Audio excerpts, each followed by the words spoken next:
Baik, Assalamualaikum warahmatullahi wabarakatuh. Ya, yang terhormat Pak Abhan, Pak Idam, Loli dan Mas Fadil yang telah hadir, dan Pak Saan dari Komisi 2 DPR RI yang juga hadir secara online. Terima kasih.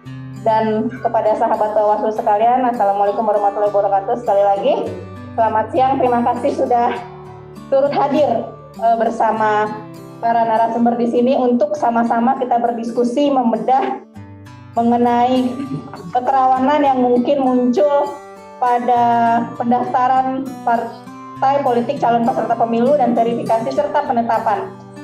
Seperti kita ketahui, KPU akan mengumumkan pendaftaran partai politik calon peserta pemilu pada tanggal 29 nanti. Saya mohon dikoreksi jika salah, Kang Idam. Dan pendaftarannya akan dimulai bulan Agustus, artinya mungkin waktu yang tidak lama lagi untuk bisa kita siapkan dan Bawaslu untuk mengawasi apa yang mungkin dicegah dari kerawanannya. Dan kita juga sudah menghadirkan beberapa narasumber, diantaranya penggiat pemilu, pemerhati pemilu, praktisi hukum yang juga mantan ketua Bawaslu yang memang akan tahu seperti apa pengawasan. Yang online mungkin bisa tolong dimatikan mikrofonnya. Ya, nanti akan dibuka forum tanya jawab. Yang online juga bisa bertanya melalui kolom chat di Zoom maupun di komentar di YouTube, tapi nanti setelah saya persilakan. Juga ada Kang Idam dari KPU RI yang menangani teknis pendaftaran parpol, walaupun tadi sudah sempat bilang sebenarnya saya kalau soal sipol bukan di saya, tapi ada di Datin, tapi sudah kita culik di sini dan katanya yang diperintahkan oleh Ketua KPU adalah beliau karena katanya beliau yang saat ini menjaga Jakarta. Dan ada juga Mas Fadil yang sudah sejak lama juga Perludem memantau pemilu, terutama soal penegakan hukum. Kalau Perludem ini saya lihat concernnya ada di sana, tapi kita lihat bagaimana nanti penelusuran Perludem ada di mana kerawanannya dan apa yang masukannya yang perlu diantisipasi baik oleh KPU maupun Bawaslu. Dan terakhir nanti ada, bukan terakhir malah di awal, nanti ada Teh Loli, Koordinator Divisi Pencegahan Partisipasi Masyarakat dan Humas, apa strategi yang disiapkan Bawaslu untuk menjaga kerawanan-kerawanan itu supaya nggak terjadi. Dan alhamdulillah kita bisa mulai agak on time ya, agak telat 2 menit tadi kita. Alhamdulillah tidak terlalu lama ngaretnya. Dan tadi nanti juga secara online ada Pak Saan yang mendadak tidak bisa hadir secara tatap muka bersama kita di sini, tapi itu tidak mengurangi nilai dan makna yang disampaikan oleh Pak Saan. Tanpa saya perlu berlama-lama, saya persilahkan untuk Bu Loli menyampaikan sedikit, katanya tadi sudah dipesankan, aku sedikit aja deh katanya. Apa sih yang sudah disiapkan Bawaslu dalam rangka mencegah potensi pelanggaran dan potensi sengketa, karena memang salah satu pintu sengketa ini ada di penetapan partai politik calon peserta pemilu. Silakan Ibu Loli. Ya, terima kasih Detri. Yang saya hormati para narasumber yang ada di depan nih, ada Bang Idam dari Divisi Teknis KPU RI. Ini kayaknya pertemuan perdana di sini ya, Kang. Ini asal jangan disebut koalisi Jabar ini, karena ada saya dan Bang Idam. Ya, Jabar Connection. Sehat-sehat ya Kang Idam. Karena pasti ritmenya lagi tinggi-tingginya di KPU. Iya. Pak Abhan, ini sesepuh senior yang pengalamannya banyak. Tadi sahabat-sahabat media, saya sengaja menyampaikan ke Mbak Detri, nanti saya hanya akan bicara arah strategi ke depan, karena ada Pak Abhan. Jadi beliau ini paham betul situasi saat 2019, sehingga paham betul apa saja permasalahan, tantangan dalam proses pendaftaran, verifikasi, dan penetapan partai politik peserta pemilu. Jadi nanti justru gagasan-gagasan terbaik itu akan lahir dari Pak Ketua, Pak Abhan, bagaimana pengalaman 2019 kemudian bisa menjadi acuan supaya berbagai masalah itu tidak terjadi lagi di 2024. Ada Bang Idam yang nanti akan menjadi eksekutornya di lapangan berkenaan dengan tata aturan yang ada di KPU. Lalu Bang Fadli, terima kasih ya. Bang Fadli ini teman lama ketika saya sama di aktivis perempuan, jadi beliau ini walaupun laki ya tetap aktivis perempuan. Terima kasih Bang Fadli, Perludem sudah punya banyak sekali perjalanan panjangnya untuk mengawal proses demokrasi ini. Sahabat-sahabat jurnalis, sesungguhnya ketika kita diskusi mengenai potensi kerawanan, pendaftaran verifikasi dan penetapan partai politik, ini penting dilakukan Bawaslu karena pertama, saat ini sudah ada penamaan khusus mengenai divisi pencegahan, Parmas dan Humas. Pencegahan ini salah satu tugasnya adalah melakukan identifikasi terhadap berbagai potensi kerawanan di seluruh tahapan. Salah satunya adalah tahapan yang akan kita jelang segera lagi di 1 Agustus untuk pendaftaran partai politik peserta pemilu. Karena itulah lalu diskusi ini menjadi penting diadakan, memetakan potensi kerawanan. Karena dengan memetakan potensi kerawanan, Bawaslu akan punya strategi terbaik untuk memastikan berbagai masalah tidak terjadi di 2024. Yang kedua, saat ini memang banyak jurnalis yang bertanya ke saya apakah akses sipol sudah diberikan oleh KPU ke Bawaslu. Saya menyampaikan belum menerima akses sipol, tetapi komunikasi antara kami sudah berjalan berkenaan dengan email resmi kelembagaan yang nanti akan didaftarkan kemudian menjadi pengguna untuk bisa mengakses sipol ini. Yang ketiga, dalam konteks hari ini banyak juga teman-teman jurnalis yang bertanya berkenaan dengan apa sih pentingnya Bawaslu melakukan pengawasan dalam tahapan verifikasi ini. Nanti akan banyak persoalan yang berkaca dari 2019 yang itu perlu kita waspadai karena bisa jadi menjadi persoalan yang berulang. Nah, tapi karena 3 poin inilah kemudian diskusi kita menjadi penting. Yang terakhir, sahabat-sahabatku sekalian, Bawaslu punya kewajiban untuk memastikan proses yang berjalan selama tahapan pendaftaran dan verifikasi juga penetapan ini, kemudian bisa sedini mungkin kita deteksi masalahnya, sehingga kalau ada sengketa proses yang masuk ke Bawaslu, ini kami sudah bisa antisipasi jauh-jauh hari. Bukan karena apa-apa. Hari ini penggunaan teknologi sangat canggih sehingga komentar netizen itu akan sangat cepat. Di sisi lain, Bawaslu ketika memutus sebuah perkara termasuk sengketa proses, dia harus berdasarkan kehati-hatian karena menyangkut keadilan banyak pihak. Karena itu lalu pandangan atau netizen yang viral berkenaan dengan ini menjadi tantangan tersendiri bagi Bawaslu. Karena Bawaslu tidak boleh memutuskan sebuah perkara karena tekanan netizen. Itu menjadi poin kehati-hatian kami, sedangkan waktu pembahasan untuk sengketa, penanganan sengketa proses itu sangat pendek. Nah, karena itu sahabat-sahabatku sekalian, silakan berdiskusi, selamat menyerap berbagai informasi. Pak Abhan, Kang Idam, dan Bang Fadli, forum ini milik beliau-beliau. Terima kasih. Assalamualaikum warahmatullahi wabarakatuh. Waalaikumsalam. Assalamualaikum warahmatullahi wabarakatuh. Baik, terima kasih Ibu Loli untuk paparan atau mungkin lebih tepatnya pengantar singkatnya gitu ya untuk kita diskusi. Jadi pertanyaan wartawan beberapa hari ini mungkin sudah terjawab oleh Teh Loli bahwa akses sipol komunikasi antara KPU dan Bawaslu sudah berjalan. Supaya kemudian nanti kucing dan tikus yang selama ini selalu dikait-kaitkan dengan Bawaslu tidak ada lagi gitu ya, gosip-gosip tikus dan kucing Tom and Jerry gitu. Dan kemudian Teh Loli juga menyampaikan pentingnya sih Bawaslu itu apa, yaitu untuk mencegah 2019 apa yang terjadi di pemilu 2019 itu berulang. Tapi pertanyaan kita sebenarnya apa yang terjadi di 2019? Mungkin Pak Abhan yang akan menyampaikannya. Untuk itu langsung silakan Pak Abhan, apa yang sebenarnya terjadi pada 2019 dan mungkin Pak Abhan juga bisa bercerita bagaimana Bawaslu mengantisipasi itu dan apakah ada sengketa. Tadi Bu Loli juga sudah menyampaikan bahwa Bawaslu perlu mencegah secara dini adanya sengketa dan mungkin Pak Abhan nanti bisa bercerita apakah ada waktu itu sengketa antara calon peserta pemilu dengan KPU yang ditangani oleh Bawaslu dan Bawaslu bagaimana menanganinya. Silakan Pak Abhan. Terima kasih Mbak Detri. Assalamualaikum warahmatullahi wabarakatuh.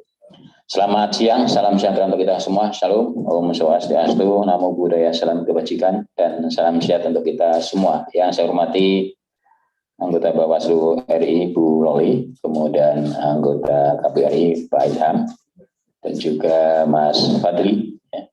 Dan juga yang saya hormati pimpinan Komisi 2 Bapak San Mustafa yang bergabung melalui Zoom, dan tentunya sahabat media semua yang saya hormati. Alhamdulillah hari ini saya bisa kembali di ruangan ini. Sudah hampir 3 bulan. Ini pertama kali di sini ruangan ini. Ya. Kangen dong. Ya, tapi hormati, langsung aja. Saya coba untuk menyampaikan beberapa hal, karena bahwa forum diskusi ini temanya adalah soal potensi kerawanan pendaftaran, verifikasi, dan penetapan parpol peserta pemilu 2024. Maka saya coba untuk melihat apa yang terjadi pada pemilu 2019, waktu itu pada tahapan pendaftaran partai politik ya. Jadi sesuai dengan data yang ada di kami maupun KPU ya, waktu itu ada 27 parpol yang mendaftar. Saya bicara parpol nasional jadi ya. Ada 27 parpol nasional waktu itu yang mendaftar. Dari 27 parpol nasional yang mendaftar ini ya, 14 parpol yang dinyatakan lengkap dokumen persyaratannya. Jadi begitu mendaftar langsung dinyatakan lengkap oleh KPU itu separuhnya, jadi ya, separuhnya. Dari 27 dinyatakan lengkap ada 14. Kemudian 13 partai politik lainnya dinyatakan tidak lengkap. Nah ini yang akhirnya timbul ada sengketa proses, ada penanganan pelanggaran administrasi di Bawaslu. Dari 13 parpol yang tidak lengkap ini ya, 4 parpol menerima. Jadi 13 yang tidak dinyatakan tidak lengkap, 4 terima, udahlah. Memang sudah mengakui, kan? 4. Kemudian 9 mengajukan upaya hukum ke Bawaslu. Nah, upaya hukum ke Bawaslu ini ya, ada yang sengketa proses, ada yang pelanggaran administratif pemilu. Sebagian besar adalah administratif pemilu, ya, karena administrasi itu lebih pada tata cara dan prosedur yang dipandang oleh pengadu, pelapor ini menyalahi dari konteks undang-undang konstitusi, kira-kira itu. Ya. Namun demikian, yang disidangkan, yang diajukan ke Bawaslu ini bukan 9, 10. Karena apa? Ada dualisme partai politik waktu itu. Ya, kalau tidak salah PKPI. Jadi dua-duanya mengajukan lapor ke Bawaslu. Jadi tercatat ada 10 register perkara di penanganan pelanggaran administratif pada tahapan pendaftaran partai politik. Ya. Nah, yang saya ingat waktu pendaftaran argumentasi mereka, ya, berkisar pada persoalan penggunaan sipol, kemudian argumentasi mereka pada persoalan waktunya yang tidak cukup, kira-kira itu kan. Kemudian server yang tidak lancar sehingga down, kira-kira ya. Kemudian begitu buka lagi server, on lagi, tapi sudah injury time, nggak bisa, kira-kira itu. Jadi aduan mereka pada argumentasinya begitu. Intinya apa? Bahwa mereka berharap ya kalau kami tidak bisa mengunggah ya ke sipol, ya kami diterima dengan yang manual, kira-kira itu. Itu argumentasi dari para pemohon 10 parpol itu ya. Kemudian dari 10 partai politik itu ya, 9 kami kabulkan waktu itu ya oleh Bawaslu ya, saya bicaranya Bawaslu waktu itu adalah 9 dikabulkan, yang 1 lagi sudah ditolak ya. Kalau legal standing nggak salah. Jadi 9 dikabulkan. Apa putusan Bawaslu waktu itu ya terhadap 9 partai politik ini dalam pelanggaran administratif? amarnya adalah memerintahkan kepada KPU memperbaiki tata cara dan prosedur pendaftaran partai politik dengan menerima dokumen sesuai ketentuan pasal 176 ayat 1 sampai berapa itu 4 berdasarkan pemeriksaan dokumen secara fisik. Ya. Jadi intinya begitu. Jadi waktu itu Bawaslu memberikan putusan ya dibuka kembali kira-kira itu agar pendaftaran yang tadi tidak di sipol tidak bisa diterima dengan fisik. Akhirnya KPU membuat jadwal lagi. Jadwal untuk mengakomodir menindaklanjuti putusan dari Bawaslu. Karena di undang-undang menyebut 3 hari harus ditindaklanjuti. Jadi KPU membuat lagi, ya, membuat lagi. Tetapi tetap KPU waktu itu melalui mekanisme sipol lagi. Ya. Jadi tetap dibuat ruang waktu lagi, ya, diberi kesempatan lagi agar menggunakan sipol, ya. Tetapi ini waktunya jadi lebih panjang kan. Di sesi pertama tadi yang jadwal itu sudah nggak bisa muni, ini diperpanjang. Nah, dari 9 parpol tersebut, ya, yang hanya 2 yang akhirnya berlanjut lagi ke pelang administratif, ya, dan akhirnya hanya 2 partai yang tambahan oleh putusan Bawaslu itu sehingga menjadi 16. Jadi 9 itu mengajukan lagi, kira-kira itu kan, mengajukan lagi pendaftaran nggak terpenuhi itu kan. Kemudian kami hanya memutuskan pada 2 perkara. Perkara waktu itu adalah PBB dan PKPI. Ya.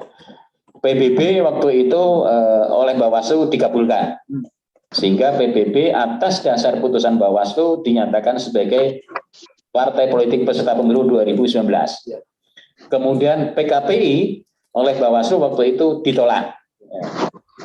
Namun mereka mengajukan upaya hukum ke PT UN, sehingga masuknya PKPI menjadi peserta pemilu 2019 itu bukan karena putusan Bawaslu, tapi putusan Pengadilan Tata Usaha Negara. Yang putusan Bawaslu adalah hanya PBB, gitu ya. Itu kira-kira flashback ke belakang apa yang terjadi pada tahapan pendaftaran dan verifikasi 2019, ya. Dari melihat kasus 2019 itu, maka saya melihat ada 2 hal penting, ya, potensi kerawanannya. Adalah pertama soal aspek legalitas sipol. Ya. Aspek legalitas sipol di undang-undang memang disebut pasal 176, 178. Ya. Tetapi memang ini tidak menyebut secara eksplisit. Ya. Kalau kita bandingkan dengan Sidalih, ya. Kalau Sidalih memang menyebut eksplisit, ya, ya, sistem pendaftaran pemilih, ya, bukan Sidalih, pemilih benar Sidalih, ya, Sidalih. Jadi eksplisit ada Sidalih, ya.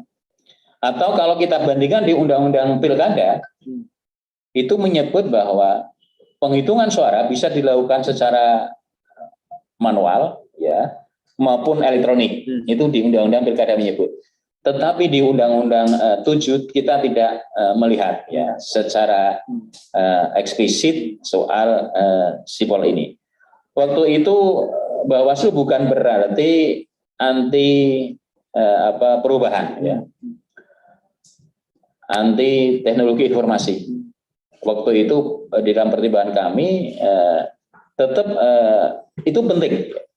Karena apa? Bahwa sebuah keniscayaan untuk bisa melihat dualisme kepengurusan, mengverifikasi administrasi keanggotaan yang ratusan juta kira-kira, ya, maka harus dengan sipol. Cuma yang kami lihat waktu itu adalah ini waktu tidak cukup, ya, kira-kira itu, dan sosialisasi sipol kurang kira-kira itu kan, ya. Nah, mudah-mudahan ini dengan mindset baru KPU misalnya bahwa kemarin sebelum ada pendaftaran sudah disosialisasikan, ya kan? Jadi mereka sudah bisa mengakses, mudah-mudahan itu bisa digunakan dengan sebaik-baiknya oleh partai politik agar bisa memahami itu, ya. Jadi memang secara hukum aspek legalitasnya tidak secara eksplisit menyebut adanya sistem sipol ini di Undang-Undang 7. 176, 178 juga agak tidak spesifik ya. Kalau 176 jelas itu malah konvensional kira-kira itu kan. 178 memang diatur lebih lanjut oleh PKPU itu adalah mengenai tata cara verifikasi dan sebagainya lah itu kan, administratif maupun faktualnya itu ya. Nah, maka kita coba melihat nanti PKPU pendaftaran partai politik ini yang sedang saya baca draft kemarin sekilas, saya tadi tanya Mas Idham, masih dalam proses ya. Masih dalam proses di Menkumham, apakah masih sama atau tidak? Tapi sekilas saya membaca memang masih sama substansinya dengan yang PKPU 2018 waktu itu atau 2017 ya. Artinya apa? Bahwa memang masih mewajibkan melalui mekanisme sipol. Tetapi kalau tidak, kemudian solusinya apa gitu ya? Kalau seandainya nggak bisa dengan sipol, nggak bisa tidak bisa selesai, nah kira-kira ada nggak solusi lain? Nah kalau ini nggak ada, mesti dia akan lari ke Bawaslu, akan mengadu ke Bawaslu melalui pelanggaran administratif atau sengketa proses. Jadi waktu itu Bawaslu menempatkan posisi sipol sebagai alat bantu kira-kira itu kan, ya win-win solusi dengan putusan tadi diterima kembali, ya dilakukan pendaftaran kembali, proses unggah kembali, namun ternyata tidak. Ya artinya sudah KPU sudah memberikan ruang waktu, tapi nggak bisa juga ya udah. Akhirnya kan ya selesai juga. Artinya 16 parpol itu yang masih peserta pemilu 2029 ya. Itu aspek pertama legalitas. Yang kedua adalah aspek teknis. Ya. Dalam hal verifikasi pendaftaran maupun verifikasi dan verifikasi faktual di lapangan. Ya. Teknis artinya bagaimana kesiapan sipol itu sendiri itu kan. Ya. Petugas SDM-nya KPU mengenai sipol dan juga SDM dari partai politik itu kan. Maka dan yang kedua seperti kesiapan sipol. Saya kira akan baik manakala kalau ini waktu masih ada, ya KPU bersama Bawaslu tidak salah juga sosialisasi ke partai politik yang itu bareng-bareng gitu kan. Ini begini gitu kan. Itu bagian dari upaya pencegahan ya. Jadi KPU dan Bawaslu lakukan bisa sosialisasi ke partai politik yang akan melakukan pendaftaran itu akan lebih baik saya kira. Nah, di pelaksanaan teknis ini di teknis verifikasi ya beberapa kali ditemukan soal keanggotaan, kepengurusan tadi saya katakan ada dualisme kepengurusan di partai itu kita nggak tahu nanti ke depan apakah terjadi nggak itu kan. Kemudian soal alamat kantor, saya kira itu hal-hal yang biasa ditemui dalam verifikasi administratif maupun faktual. Kemudian soal rekening partai politik ya. Dan yang berikutnya adalah soal problem transfer data. Ya. Saya kira apakah hari ini misalnya partai yang cukup maju misalnya dia sudah menyiapkan piranti sejenis aplikasi sipol misalnya. Sejenis itu kan. Dia sudah nyiapin itu. Nah, kemudian apakah ini nanti bisa connect nggak seandainya transfer data itu langsung ke sipol itu kan? Kalau ini bisa langsung connect kan lebih mudah misalnya. Ya. Karena saya melihat ada partai-partai yang memang sudah menyiapkan itu, ya. Dia buat aplikasi sendiri sejenis sipol itu, tinggal begitu dibuka langsung transfer datanya. Nah, ini kira-kira nanti aplikasi sipolnya itu sudah connect nggak dengan aplikasi yang partai-partai yang menyiapkan itu? Nah, ini saya kira upaya-upaya pencegahan yang bisa dilakukan itu dari sosialisasi dengan partai politik. Dan yang berikutnya adalah tentu dengan soal kesiapan SDM di penyelenggara KPU maupun Bawaslu. Ya, KPU di PKPU di draft PKPU ini bunyi ada misalnya KPU bisa mengangkat namanya tenaga verifikator faktual. Ya, persoalan nanti di Bawaslu. Di Bawaslu itu selama kemarin 2019 memang ya tidak ada, ya mengandalkan pada perangkat organ struktural kami, struktural waktu itu, struktural Bawaslu adalah ya Panwas kecamatan, pengawas desa yang sudah ada. Ya, karena apakah ini nanti apple to apple enggak dalam pengawasannya? Ketika KPU punya tenaga verifikator itu tambahan dari PPK. Dan KP dan PPS kan, ya kan? Di luar itu kan Pak Ilham ya. kami itu. Tapi Bawaslu hanya pada punya pengawas kecamatan dan pengawas desa. Ya. Lanjut, nah, kalau bicara potensi lain, apa yang akan dilakukan manakala peserta calon peserta pemilu ini menghadapi hal-hal tadi? Gitu kan? Ya, ada dua hal saya kira. Upaya hukum yang bisa dilakukan adalah pelanggaran administratif. Yang kedua, sengketa proses ya. Kalau mengacu pada 2019 memang sebagian besar adalah administratif. Ada yang sengketa, saya ingat dua. Kalau nggak salah Partai Garuda sama Partai Berkarya.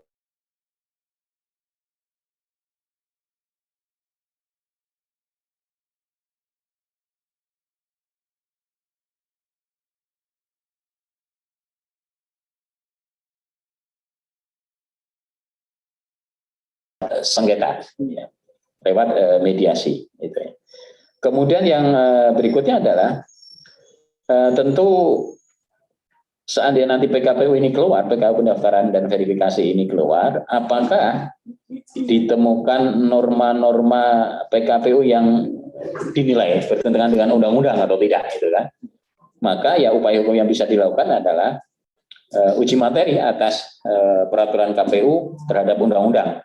Ya, uji materinya ke Mahkamah Agung. Ya. Di undang-undang menyebut bahwa yang punya legal standing untuk mengajukan uji materi atas PKPU ini dua, ya, pada peristiwa dua, bisa peserta partai politik, bisa juga Bawaslu atau pihak-pihak yang punya kepentingan, gitu kan? Ya, terkait ya. Jadi bisa partai politik atau Bawaslu juga bisa mengajukan upaya uji materi. Seandainya memang dinilai PKPU pendaftaran partai politik ini ada yang norma yang bertentangan dengan Undang-Undang 7 Undang-Undang Pemilu, gitu ya. Kira-kira itu. Kemudian yang terakhir saya kira ini bagian dari catatan saya dan masukan ya. Bawaslu saya kira harus melakukan upaya pencegahan ya. Tadi Bu Loli sudah sampaikan semaksimal mungkin agar tidak terjadi potensi masalah dalam tahapan pendaftaran, verifikasi dan penetapan parpol 2024 ya. Jadi ketika sudah memahami, memetakan dari refleksi 2019 seperti itulah apa yang harus dilakukan, pencegahan apa yang harus dilakukan. Saya kira tadi konkret misalnya sosialisasi bersama KPU dari partai politik itu penting dalam hal penggunaan sipol misalnya. Kemudian bila dipandang ada norma dalam PKPU yang bertentangan dengan undang-undang bisa dilakukan upaya hukum uji materi ke Mahkamah Agung ya. Kemudian terhadap KPU, saya kira harus mengantisipasi kendala teknis pelaksanaan sipol ya, soal akses sipol ya, tidak lancarnya karena jaringan internet atau terjadi serangan cyber ya. Hal ini penting untuk menciptakan keadilan dan melakukan perlakuan yang hukum yang sama bagi peserta pemilu calon peserta pemilu 2024 ke depan ya. Tadi Bu Loli sudah sampaikan akses sipol belum dapat ya gitu kan, ya, baru akan mendapatkan itu kan. Ini saya kira penting ya agar pengawasan bisa berjalan. Kemudian kami harus melakukan mitigasi manakala terjadi kendala teknis sehingga sipol tidak bisa digunakan atau tidak bisa diakses dengan baik. Ya namanya sistem ya bisa kemungkinan itu kan ada hang, ada serangan cyber dan sebagainya, maka harus melakukan mitigasi ini agar tidak mengurangi jatah waktu partai politik saran partai ya. Ya karena ini tahapan itu kan pasti gitu kan. Tahapan itu pasti ya. Maka juga harus pasti juga kesiapan KPU dalam mengantisipasi agar sipol dengan baik. Yang terakhir saya kira perlu koordinasi kolaborasi sesama penyelenggara ya. Agar tidak terjadi ya kegaduhan-kegaduhan di publik lah dalam proses-proses pendaftaran maupun verifikasi nanti dan sampai pada penetapan partai politik. Saya kira itu yang dapat saya sampaikan. Terima kasih. Mohon maaf atas segala kekurangan. Assalamualaikum warahmatullahi wabarakatuh. Waalaikumsalam warahmatullahi wabarakatuh. Baik, terima kasih Pak Abhan untuk ceritanya gitu ya. Seperti yang kata orang bijak zaman dulu, pengalaman adalah guru yang terbaik. Tapi pengalaman orang lain justru guru yang lebih baik lagi gitu. Jadi apa yang disampaikan Pak Afan ini mungkin bisa jadi guru yang paling baik buat KPU dan Bawaslu supaya bisa memitigasi tadi apa yang Pak Afan sampaikan supaya kemudian tidak ada hak yang dilanggar, tidak ada hak konstitusional yang direbut, jadi semua yang memang berhak diberikan kepadanya haknya. Dan yang perlu saya garis bawah itu yang tadi adalah koordinasi antar penyelenggara. Menarik sekali bahwa memang perlu ada sosialisasi bareng nih antara KPU dan Bawaslu gitu, sosialisasi bareng-bareng ke parpol gitu supaya kemudian ini segala hal-hal yang rawan dalam pendaftaran ini bisa dicegah sama-sama, bukan hanya oleh penyelenggara tapi juga oleh calon peserta. Sahabat Bawaslu sekalian, sebelum saya menyampaikan ke narasumber lainnya, masih ada 3 ya, masih banyak. Pak Abhan ini sudah akan pamit, masih agak lama memang ya Pak ya, 15.30, tapi mungkin saya khawatir nanti sahabat Bawaslu ada yang mau ditanyakan, ada yang mau disampaikan kepada Pak Abhan, bisa menyampaikan ke kolom chatroom di Zoom atau lewat komentar di YouTube di siaran langsung Bawaslu, jadi nanti bisa saya bacakan untuk kemudian bisa disampaikan kepada Pak Afan atau para narasumber lain jika memang sebelum forum selesai, sebelum para narasumber selesai bicara sudah ada pertanyaan yang mau ditanyakan. Mohon izin Mas Fadli, saya mau ke yang di jauh yang tersambung ke Zoom dulu gitu ya, Pak Saan Mustafa, pimpinan Komisi 2 DPR RI, mohon izin bisa mendengar suara saya Pak Saan?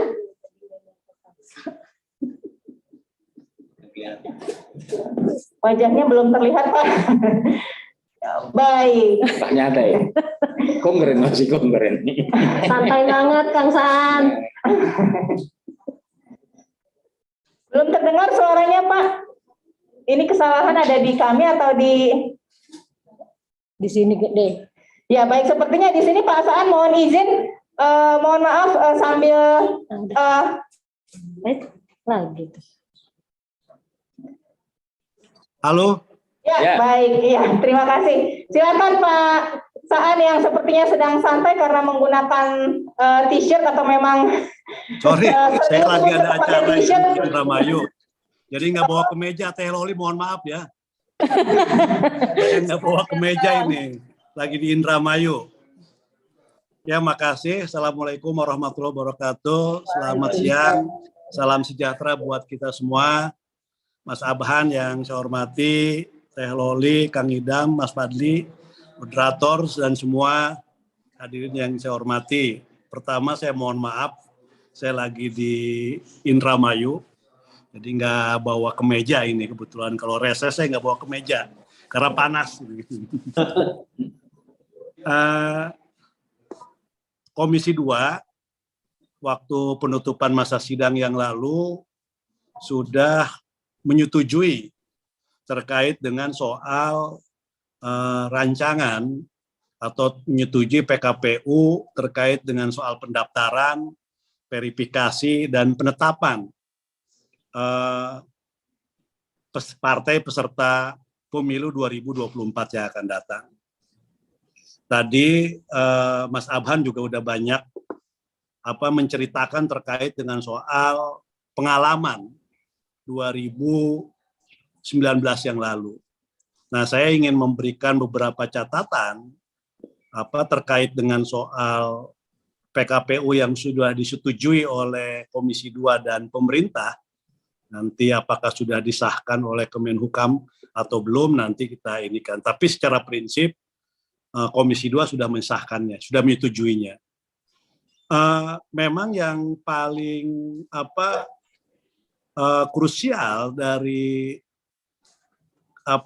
PKPU terkait dengan pendaftaran, verifikasi, dan penetapan, dan nanti biasanya penetapan itu adalah klimak dari 2 proses itu tadi, memang pada saat verifikasi. Nah, terutama memang bagi KPU, verifikasi itu menjadi hal yang sangat krusial, dan nanti Bawaslu bagaimana misalnya ikut mengawasinya. Tentu yang pertama, supaya verifikasi itu tidak menimbulkan masalah pada saat penetapan dan harus menghindari seminimal mungkin terkait dengan soal sengketa proses, Maka memang yang pertama tentu buat para penyelenggara KPU ini soal integritas ya, soal kemandirian. Jadi kemandirian bagi KPU terutama di daerah-daerah itu menjadi hal yang sangat penting. Itu tadi. Jadi prinsip kemandirian. Di situ ada nanti soal integritas, kredibilitas, dan tentu juga soal akuntabilitasnya dan transparansi itu menjadi hal yang sangat penting. Karena dari proses verifikasi itu pada saat penetapan itu yang memang sekali lagi hal yang krusial. Ini dari sisi penyelenggaranya. Nah, yang kedua juga saya berharap seperti Mas Aban sampaikan, kita ingin Komisi 2 itu dalam DPR sinergi antara KPU dan Bawaslu itu menjadi penting. Jadi sebelum nanti misalnya kita punya banyak saya punya pengalaman 2019 yang lalu. Ketika misalnya penyelenggaranya tidak bersinergi, maka muncul kadang problem. Misalnya dulu terkait dengan soal PKPU, soal pencalegan yang napi korupsi dan sebagainya, KPU melarang, Bawaslu juga pada saat itu melakukan fakta integritas ke partai-partai, tapi ketika ada gugatan dari caleg misalnya, dan ketika misalnya tidak bersinergi, akhirnya kan menimbulkan juga persoalan. Nah, ini juga menjadi catatan-catatan penting soal sinergi. Jadi soal sinergi antara KPU Bawaslu itu kan penting. Sinergi antara KPU Bawaslu itu bukan menegasikan tentang kontrol yang kuat dari Bawaslu. Kontrol yang kuat itu tetap penting agar proses pendaftaran, verifikasi, dan penetapan partai peserta pemilu itu benar-benar dilakukan secara objektif. Dilakukan secara memang sesuai dengan undang-undang maupun aturan-aturan yang lainnya. Jadi supaya tidak ada persoalan di kemudian hari. Jadi ketika misalnya KPU menetapkan partai ini boleh ikut pemilu atau tidak, ini memiliki data legitimasi yang kuat. Jadi tidak ada lagi hal-hal yang menurut saya sifatnya abu-abu dan sebagainya. Jadi ini yang persoal sinergi. Jadi sekali lagi, sinergi bukan berarti menegasikan peran Bawaslu dalam rangka melakukan fungsi pengawasan terhadap tahapan ini, tahapan pendaftaran, verifikasi maupun penetapan peserta pemilu. Nah, yang berikutnya terkait dengan soal sipol, walaupun misalnya di undang-undang memang tidak secara eksplisit disampaikan, tapi undang-undang kan memerintahkan KPU untuk melakukan verifikasi dan sebagainya itu dengan berbagai metode lah kan itu. Dan Komisi 2 sudah menyetujui sipol menjadi alat bantu lah ya, alat bantu yang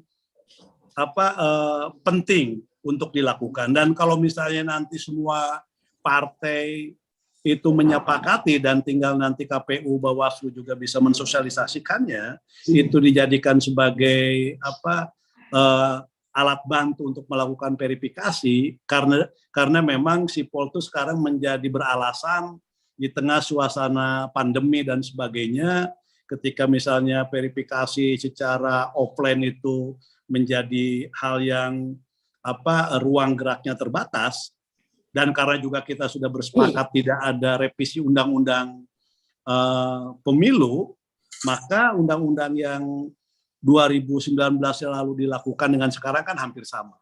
Nah, tinggal bagaimana memperkuat aspek legitimasinya nanti agar parpol-parpol ini juga bisa menjadikan sipol itu menjadi alat bantu utama. Nah, tentu KPU Bawaslu juga bisa melakukan berbagai upaya kepada partai-partai untuk melakukan ini. Jadi sipol sekali lagi dalam suasana seperti hari ini menjadi hal yang sangat penting.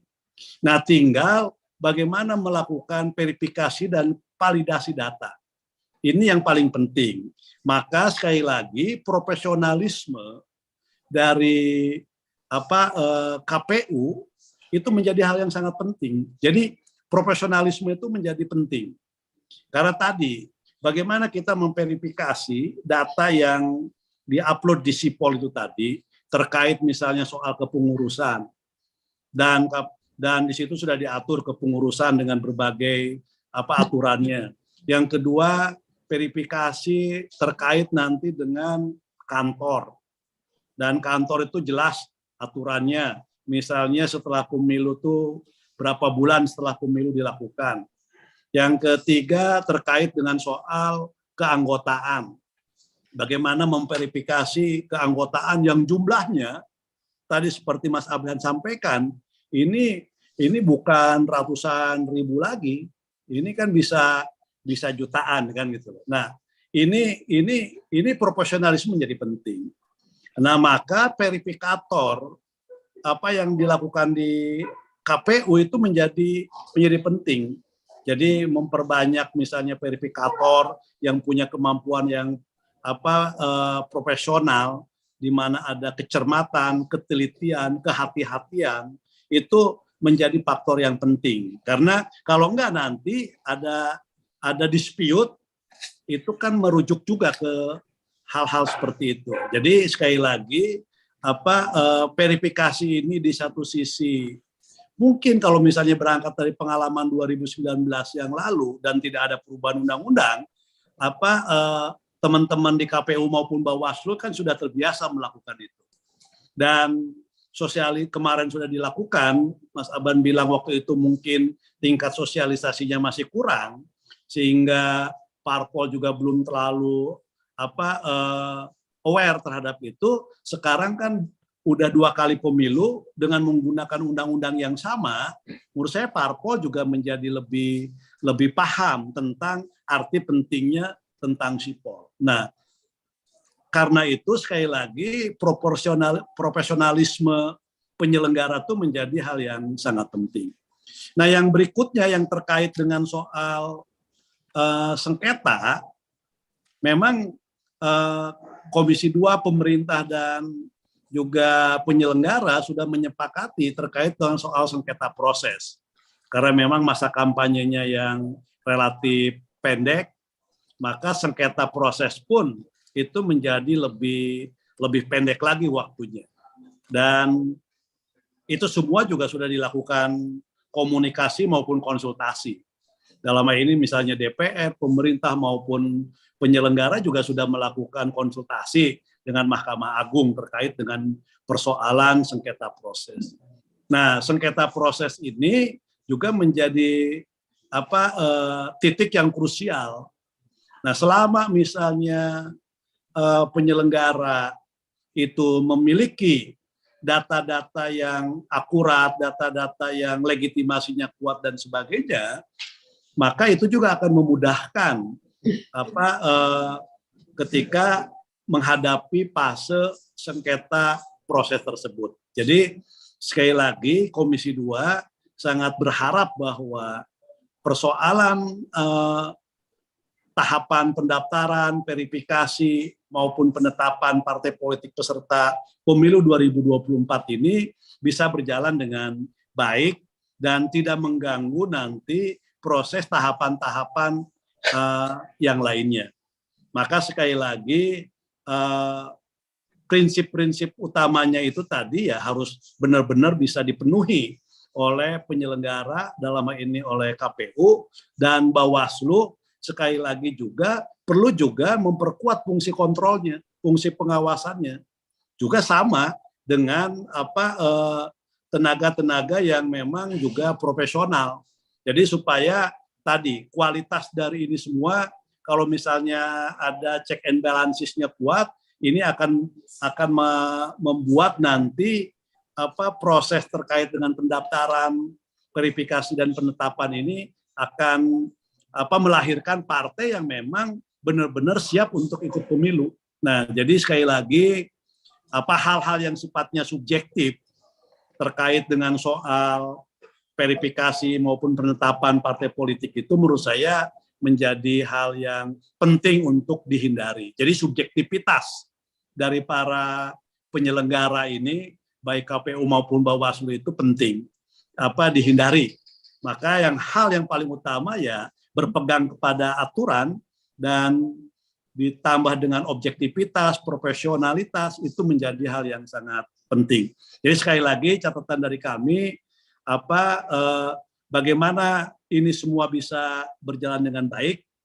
Tentu tanggung jawab besar ada di KPU maupun juga Bawaslu dan tidak lupa juga nanti ada DKPP.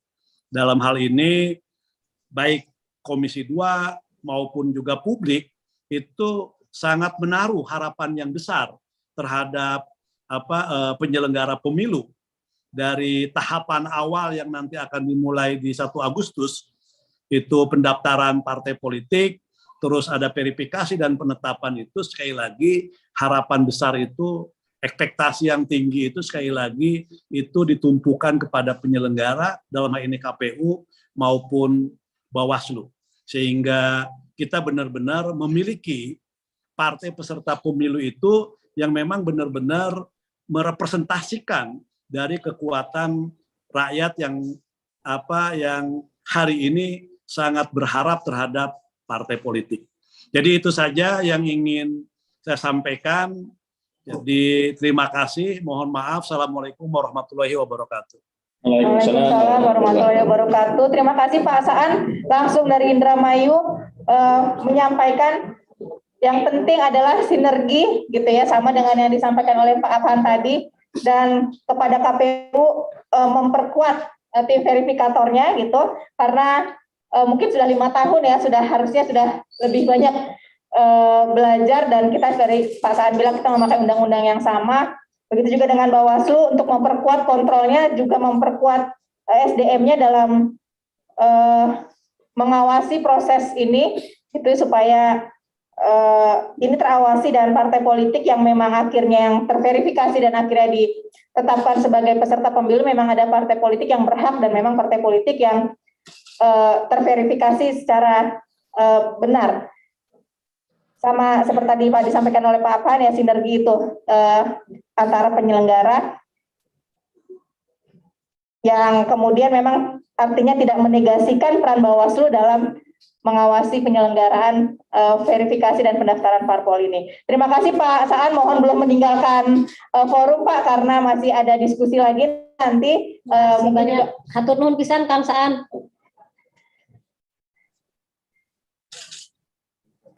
Ya, terima kasih Pak. Masih di situ kan ya Pak ya? Ya masih. Saya masih ngikutin. Ya. Selanjutnya kepada Mas Fadli, mungkin bisa menyampaikan dari pantauannya, dari pengamatannya, dari penelitian Perludem, apa saja yang potensi kerawanan yang bisa diantisipasi KPU dan sebaliknya bisa dicegah juga oleh Bawaslu dari kacamata Perludem. Silakan Mas Fadli. Ya, terima kasih Mbak Detri, Teh Loli yang saya hormati, Kang Idam, Pak Afhan, Kang Saan dari Zoom dari Indramayu. Tahapan pendaftaran, verifikasi, dan penetapan partai politik tentu salah satu yang paling awal ya, yang akan kita jalani sebagai tahapan pemilu 2024. Dan sebagai sebuah awalan, tentu kita perlu memastikan tahapan pendaftaran dan tahapan verifikasi partai politik peserta pemilu ini dapat berjalan dengan baik, sehingga tahapan berikutnya itu juga bisa menjadi cerminan bagaimana kemudian pemilu 2024 bisa berjalan dengan luber dan jurdil.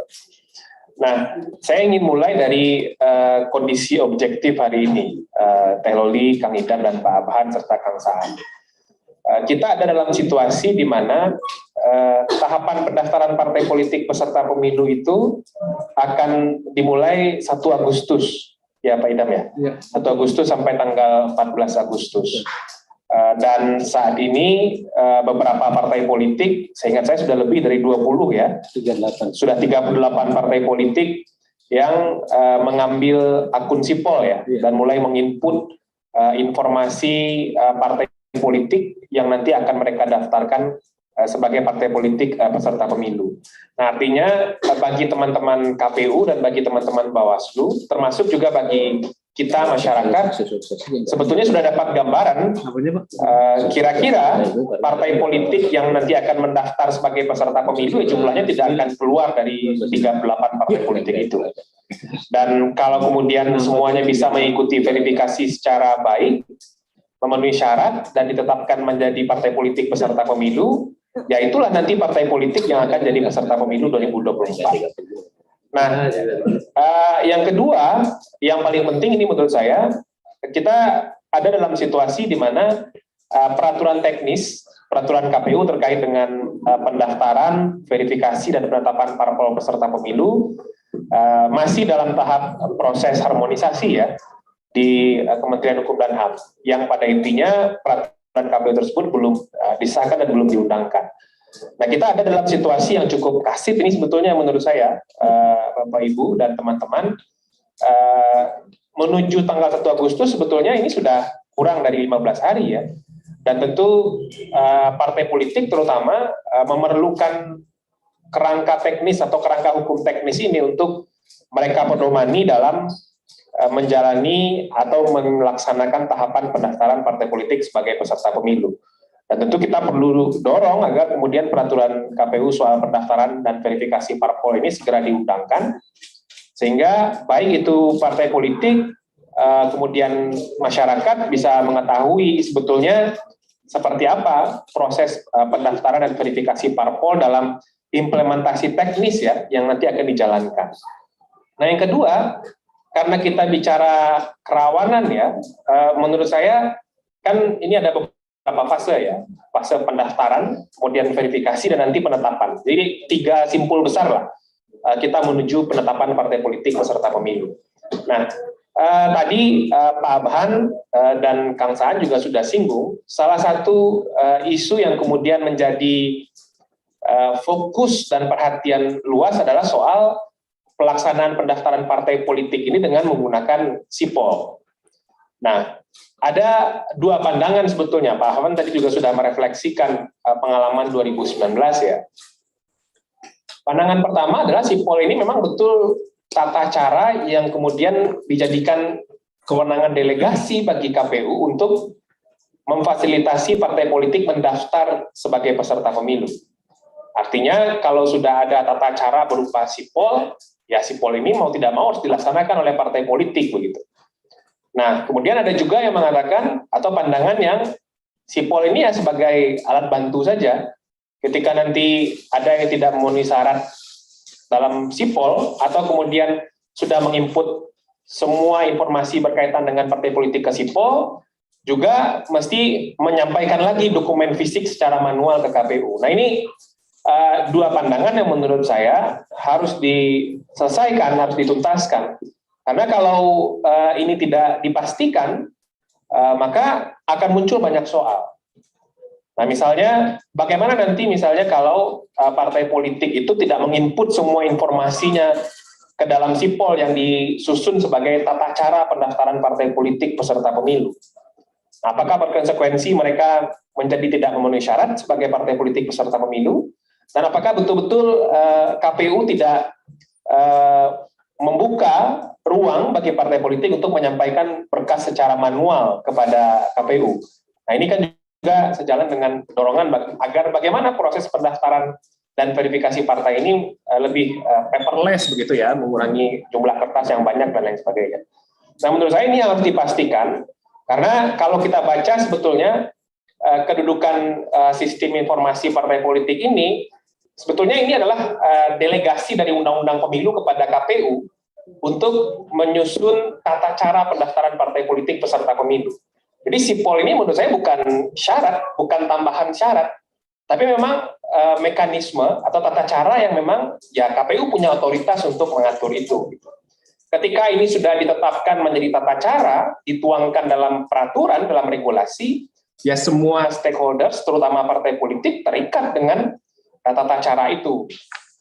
Nah, apakah sipol ini syarat? Tidak. Syarat ya tentu apa yang diatur di pasal 173 dari ayat 2 A sampai huruf I. Itu yang kemudian jadi syarat. Nah, ini yang menurut saya mesti dipastikan, dan tentu kita perlu membaca detail ya soal peraturan KPU tentang pendaftaran dan verifikasi partai politik. Sebetulnya bagaimana proses pendaftaran partai politik peserta pemilu yang notabene hari ini situasinya adalah tadi Pak Idam mengatakan sudah 38 parpol mulai menginput informasi partai politik mereka melalui sipol. Nah, itu yang pertama di tahapan pendaftaran ya. Dan yang kedua, di tahapan pendaftaran ini juga selalu muncul perdebatan soal kalau kemudian ketika partai politik di waktu pendaftaran itu ada berkasnya yang kurang, tidak cukup, atau kemudian masih ada hal-hal yang tidak lengkap, apakah itu berkasnya semuanya ditolak atau diterima dulu mana yang sudah ada, nanti kemudian diberikan lagi kesempatan di waktu perbaikan. Nah, ini seringkali nih menjadi ruang perbedaan pendapat antara partai politik dengan proses pendaftaran atau petugas pendaftaran di KPU. Nah, yang namanya pendaftaran awal ya mereka mendaftar, dan tentu kalau kemudian syaratnya belum lengkap, nanti ada waktu untuk kemudian memperbaiki. Ketika mereka tidak memperbaiki, baru kemudian mereka dinyatakan tidak mendaftar. Nah, tapi ada juga dalam situasi tertentu ketika berkasnya tidak lengkap, itu tidak bisa diterima semuanya. Nah, hal seperti ini memang menurut saya harus dipastikan betul, dan sering sekali ini yang kemudian menjadi perbedaan pendapat yang berujung kepada pelanggaran atau penanganan sengketa. Nah, di tahapan verifikasi menurut saya ada beberapa hal yang kemudian perlu jadi perhatian dan berpotensi menjadi kerawanan ya dalam verifikasi partai politik peserta pemilu. Karena kalau dibandingkan dengan 2019, sebetulnya ini agak berbeda karena partai politik parlemen kan tidak lagi diverifikasi secara faktual. Secara beban tugas sebetulnya relatif mungkin agak jauh lebih ringan ya, karena ada 9 partai politik yang dipastikan tidak akan diverifikasi secara faktual. Nah, tetapi tetap saja tentu kalau 38 partai politik itu nanti semuanya mendaftar ke KPU, dan semuanya akan berlanjut ke tahapan verifikasi faktual, ya lebih kurang akan ada 29 atau 28 partai yang akan diverifikasi secara faktual oleh KPU.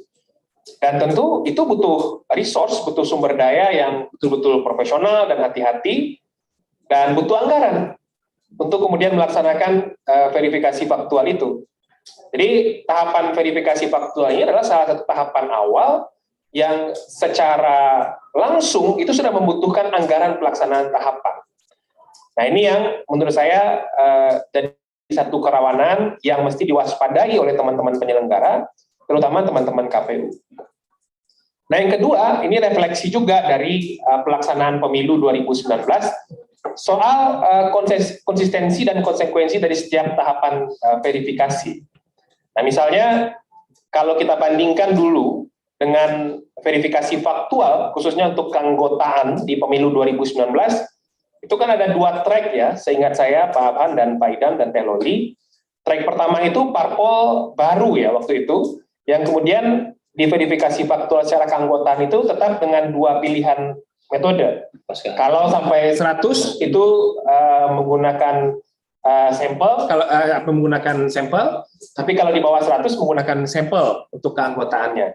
Nah, di track kedua, parpol parlemen yang kemudian tiba-tiba harus ikut verifikasi faktual, itu kan seingat saya semuanya itu pakai sampel.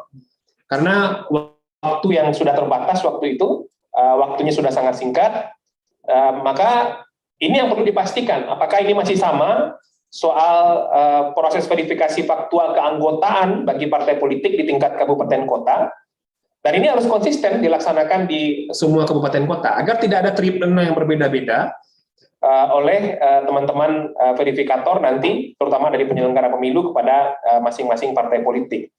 Nah, termasuk juga hal-hal atau kondisi-kondisi khusus misalnya ya, ketika verifikator KPU sudah mendatangi anggota partai tersebut, dia tidak dijumpai di tempat tinggalnya, apakah itu bisa melalui proses komunikasi via video atau via telepon atau seperti apa? Menurut saya hal-hal seperti itu harus semuanya di-cover oleh regulasi sehingga ada standarisasi dalam pelaksanaan verifikasi faktual, tidak ada perbedaan pendekatan antara wilayah yang satu dengan wilayah yang lain, dan itu juga akan memberikan keadilan bagi semua peserta pemilu.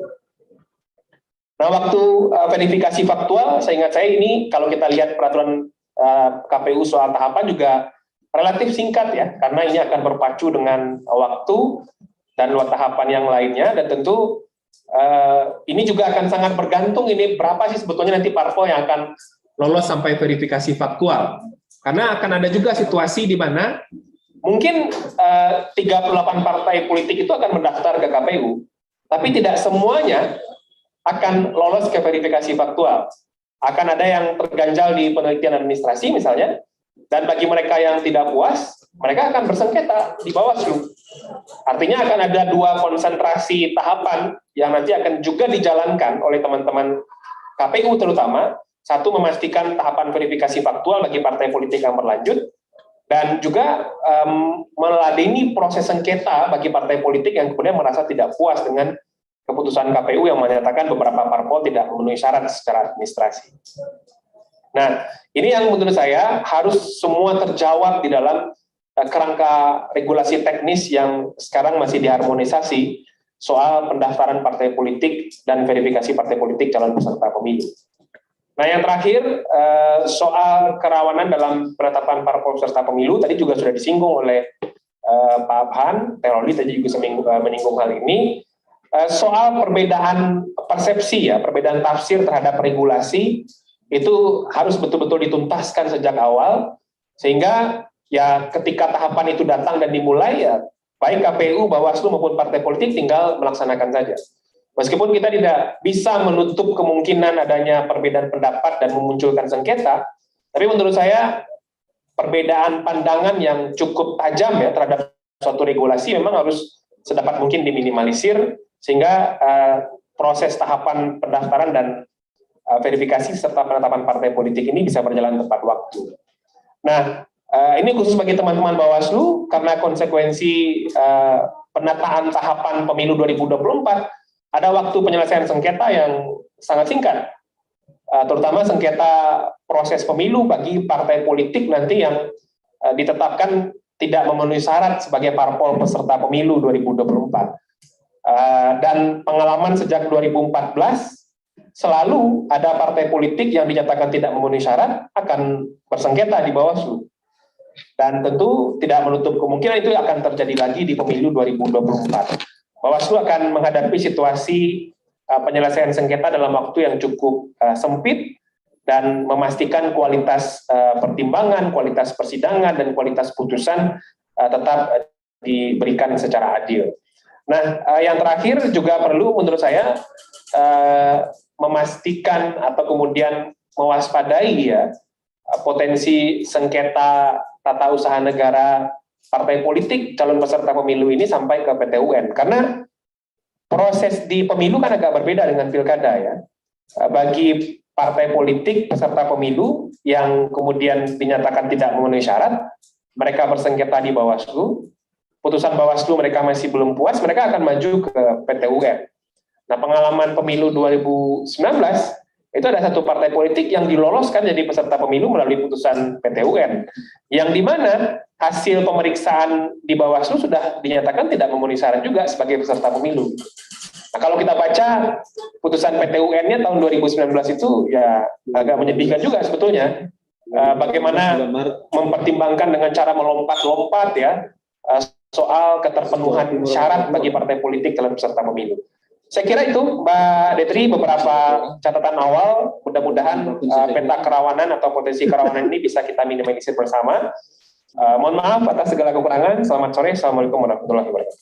Assalamualaikum warahmatullahi wabarakatuh. Terima kasih Mas Fadli. Catatan pentingnya adalah bahwa harus ada kerangka hukum yang sudah tegas gitu ya, sudah pasti, karena sudah ada 38 yang sudah minta akses sipol, tapi di sisi lain kerangka hukumnya belum ada, payung hukumnya belum ada, tapi sudah ada 38 partai politik calon peserta pemilu yang sudah meminta akses.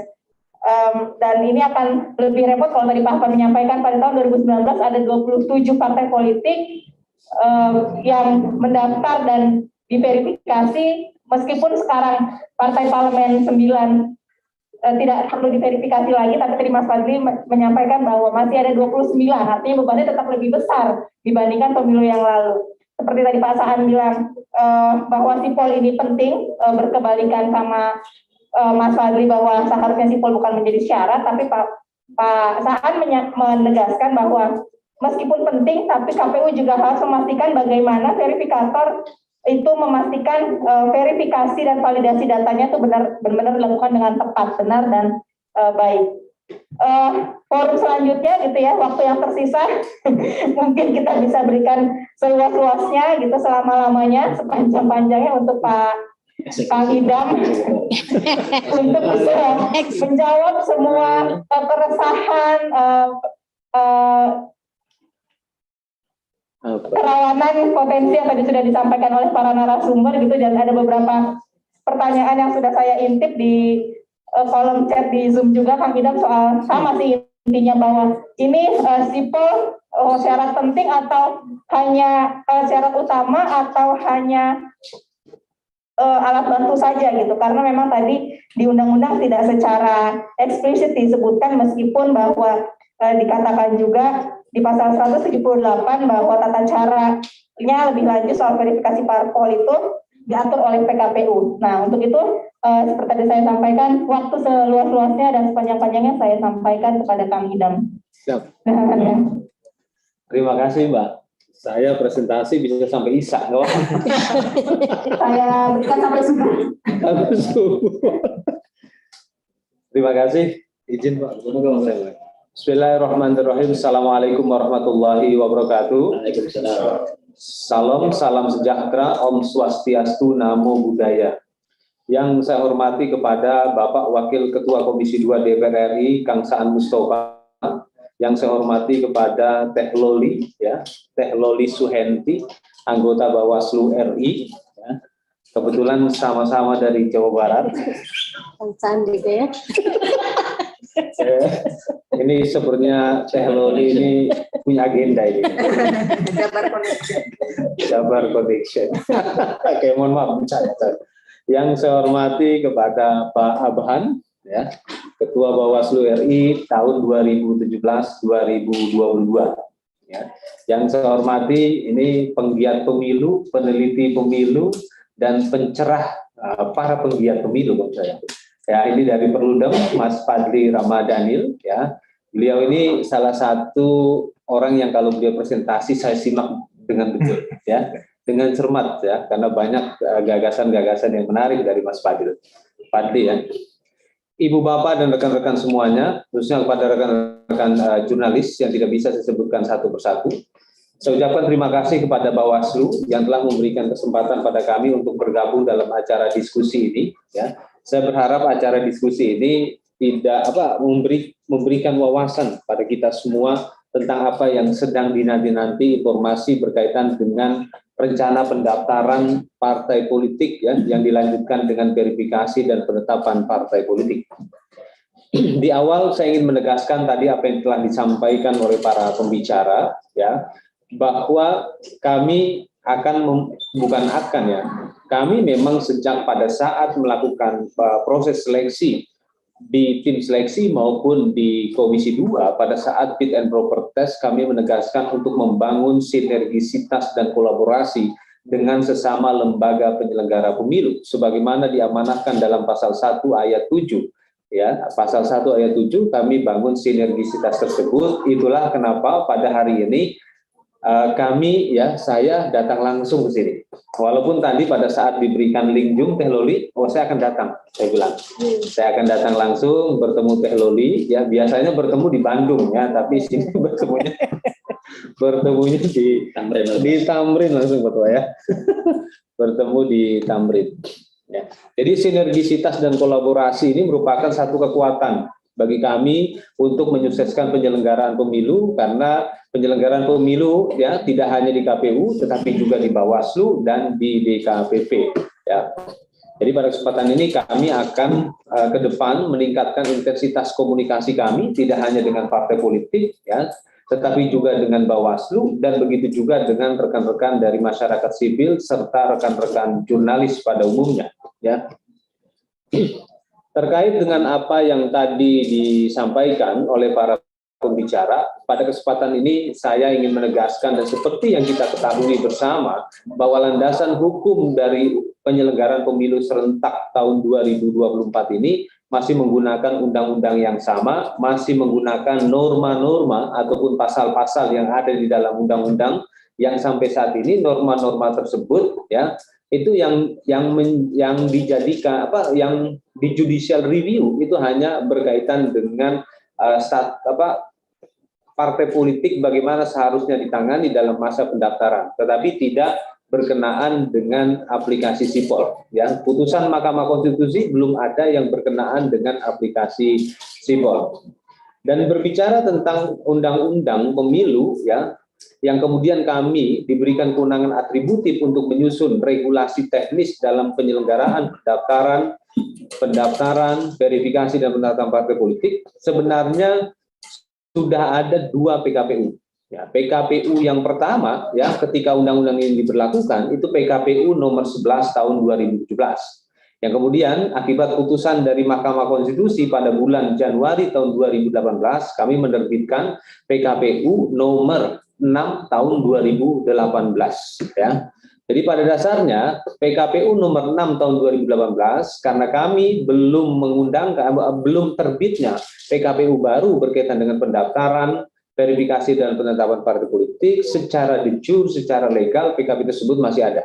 Jadi kalau ada komentar kok belum ada PKPU-nya, PKPU-nya sudah ada ya. Cuma memang saat ini kita sedang melakukan harmonisasi ya, finalisasi harmonisasi dalam rangka menindaklanjuti apa yang menjadi dinamika pada saat proses pendaftaran partai politik di bulan November sampai dengan di bulan Februari, mulai dari November 2017 sampai dengan Februari 2018 pada waktu itu. Ya, dinamika ini tidak hanya dari sisi dinamika manajerial pendaftaran partai politik ataupun dinamika politik, ya, tetapi yang terpenting adalah dinamika hukum.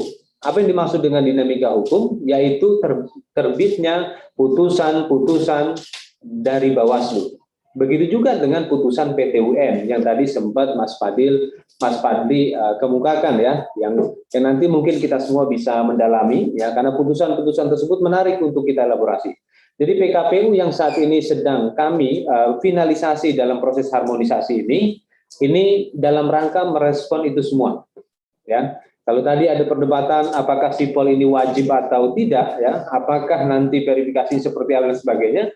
PKPU ini adalah ingin menjawab semua pertanyaan atau semua permasalahan yang pernah terjadi pada saat pendaftaran, verifikasi dan penetapan partai politik pada pemilu yang sebelumnya. Ya.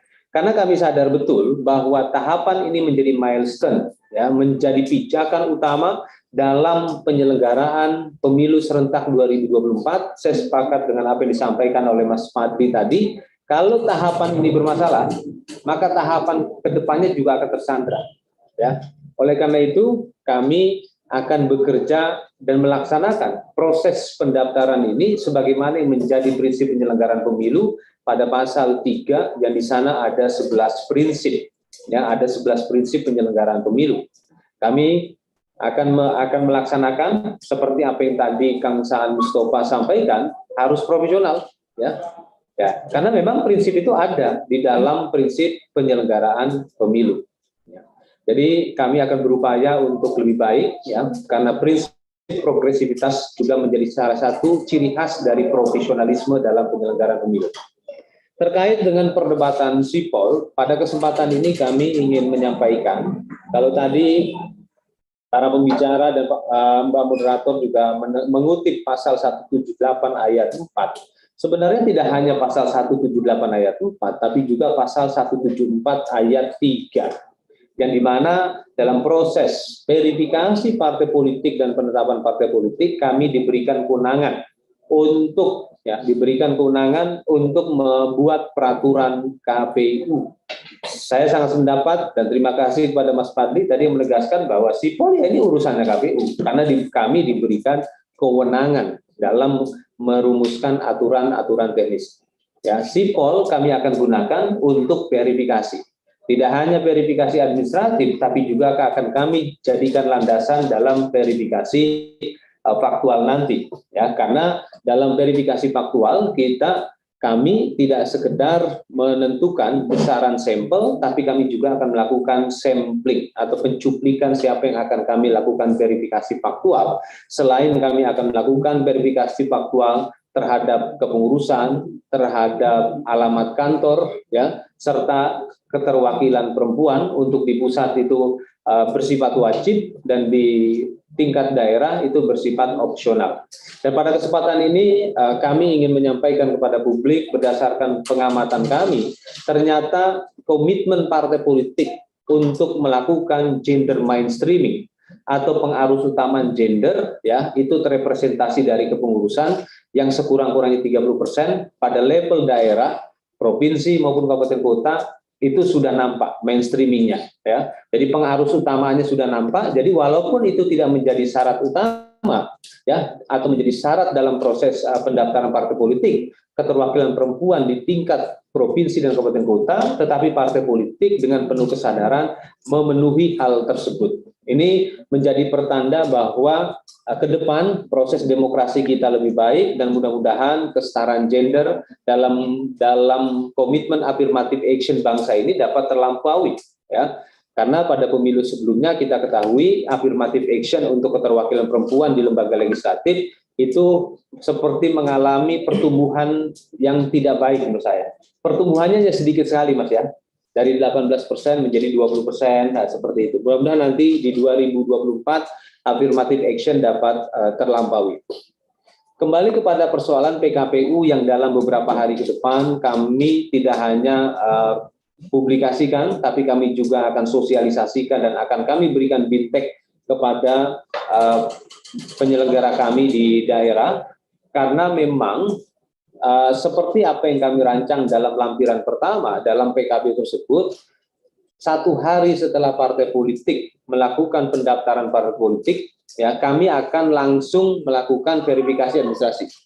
Jadi verifikasi administrasi ini kita akan lakukan itu mulai tanggal 2 Agustus sampai dengan tanggal 14 Agustus. Ini verifikasi administrasi. Nah, kenapa kami lakukan verifikasi ini lebih awal? Agar waktunya menjadi lebih luang. Ya, tadi moderator menyampaikan pendaftaran partai politik dibuka pada tanggal 1 Agustus sampai dengan tanggal 14 Agustus di hari kerja. Dan khusus di hari terakhir kami akan tutup pendaftaran partai politik pada jam 23:59 waktu Indonesia bagian Barat. Dan pada saat pendaftaran partai politik, ya, yang kemarin mungkin dari 10 partai, ya, 10 partai mengajukan gugatan ke Bawaslu dalam bentuk dugaan pelanggaran administratif dan sengketa proses. Ya, pada umumnya mereka di 8 partai politik tersebut, ya, 9 dari partai politik, 7 Pak Ketua, ya, 7 dari 9 partai politik tersebut itu adalah pelanggaran administratif. Ya, mengenai hal ini tentunya kami akan antisipasi, ya. Jadi semua putusan-putusan Bawaslu maupun putusan PT UN itu juga menjadi rujukan kami dalam mengatur secara teknis pendaftaran, verifikasi dan penetapan partai politik. Jadi PKPU yang akan kami terbitkan ini berupaya untuk menjawab beragam permasalahan ataupun tuntutan agar proses pendaftaran partai politik serta verifikasi dan penetapannya ini menjadi lebih baik. Ada 150 pasal dalam PKPU yang akan kami undangkan tersebut. Ada 150 pasal dan di dalamnya sekarang sudah secara eksplisit atau diatur dalam bab khusus mengatur tentang penggunaan aplikasi SIPOL. Dan bahkan di bab tersebut juga kami memberikan akses kepada Bawaslu, ya, dalam hal ini mengenai pemegang akun SIPOL. Bawaslu adalah salah satu partai pengguna akun Sipol. Ya, Sipol ini tidak hanya digunakan oleh partai politik tingkat nasional, ya, yang tadi sudah dikemukakan sebanyak 38 partai politik tingkat nasional yang pada tanggal 17 Februari 2022 Kementerian Hukum dan HAM menyampaikan daftar partai politik sebanyak 75 partai politik. Saat ini sudah ada 38 partai politik tingkat nasional yang memiliki akun Sipol, dan untuk partai lokal, dari 17 partai lokal yang terdaftar di kantor wilayah Kementerian Hukum dan HAM Aceh, sudah 7 partai politik lokal Aceh yang memiliki akun Sipol. Jadi Sipol tidak hanya digunakan partai politik nasional, tapi Sipol juga akan digunakan oleh partai lokal Aceh. Seperti itu, ya, dalam proses pendaftarannya. Kenapa kami bersikeras, ya, bersikeras, tidak sekedar bersikeras, kami juga mengupdate teknologi ini, ya, agar permasalahan yang tadi sempat dikemukakan oleh beliau tentang keluhan partai politik mengenai traffic jam, ya, terus juga ini, ya, server yang kurang bagus pada waktu itu ataupun potensi peretasan. Ya, kami berupaya untuk mengupdate teknologi Sipol ini, ya, sehingga Sipol ini betul-betul merepresentasi semangat kami dalam rangka melayani kepada pihak-pihak yang sekiranya akan menjadi peserta pemilu. Dalam hari ini partai politik bakal calon peserta pemilu yang akan mendaftarkan diri nanti pada tanggal 1 sampai dengan tanggal 14 Agustus. Sebelum partai politik melakukan pendaftaran, untuk pengaturan partai politik agar lebih manageable dan mengedepankan prinsip keadilan, kami akan meminta partai politik menyampaikan surat pemberitahuan terlebih dahulu. Nah, kenapa surat pemberitahuan terlebih dahulu harus diserahkan partai politik? Kapan mereka akan menyerahkan pendaftarannya kepada kami, agar kami dapat berkomunikasi dan menyampaikan informasi ini kepada rekan-rekan atau pimpinan Bawaslu RI. Ya, karena kami tahu pimpinan Bawaslu RI intensitas kerjanya juga sangat luar biasa, ya, super person menurut saya rekan-rekan Bawaslu ini. Nah, sehingga kami akan nanti sampaikan pada hari ini partai apa saja yang akan daftar, sehingga nanti rekan-rekan Bawaslu juga dapat menyaksikan. Ya, bahkan tidak hanya rekan-rekan Bawaslu, tapi juga kami membuka ruang kepada pemantau yang terdaftar, ya, yang terdaftar, yang sebelum dapat informasi sudah berapa banyak yang sudah dapat sertifikasi pendaftaran, ya, serta juga kami akan membuka kepada rekan-rekan jurnalis untuk melakukan peliputan pendaftaran partai politik tersebut nanti, ya. Kembali kepada persoalan aplikasi Sipol, dibandingkan dengan tahun 2017, ya, apa yang tadi disampaikan oleh beliau, bahwa akun Sipol ini sekarang lebih awal, betul sekali. Kalau dahulu sepengetahuan saya Pak Ketua, itu hanya 2 minggu. 2 minggu sebelum pendaftaran partai politik. Kami kini sudah membuka akun Sipol sejak tanggal 24 Juni 2022, dan kapan akun Sipol ini akan ditutup? Akun Sipol ini akan ditutup itu pada berakhirnya masa pendaftaran. Ya. Sipol ini merupakan satu kebutuhan menurut saya. Dan bahkan kami tidak sekedar memandang ini satu kebutuhan, tapi ini menjadi program strategis nasional dalam penyelenggaraan pemilu. Ya. Karena internetisasi tahapan merupakan satu hal yang sudah tidak bisa dihindari. Apalagi sekarang populasi pengguna internet, ya, dari tahun ke tahun, hal ini bisa kita lihat, ya, dari data yang dirilis oleh Asosiasi jasa penyedia internet ataupun WR sosial, jumlahnya terus meningkat. Nah, itulah kenapa kami memandang ini sebagai program strategis nasional dalam penyelenggaraan pemilu. Ya. Sorry ya. Izin saya. Nah, jadi ini menjadi program strategis nasional, dan saya berharap kepada kita semua, mari kita dukung program penggunaan Sipol ini. Dan ini sebagai informasi ketika kami berinteraksi dengan partai politik, dengan pimpinan partai politik, dengan operator, admin Sipol, pada umumnya mereka antusias. Ya, pada umumnya mereka antusias dan memahami Sipol memiliki banyak manfaat.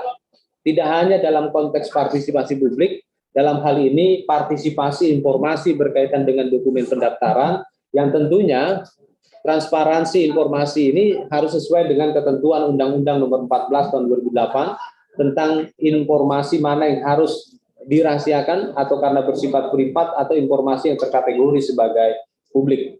Jadi nanti akun Sipol ini, ya Sipol ini kita akan integrasikan dengan website Info Pemilu.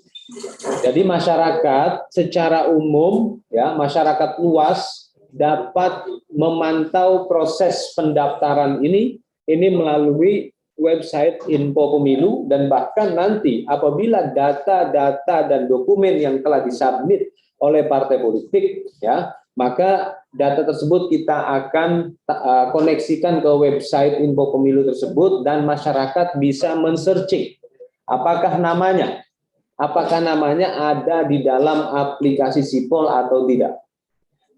PKPU mengenai pendaftaran partai politik membuka ruang yang sebesar-besarnya terhadap partisipasi publik.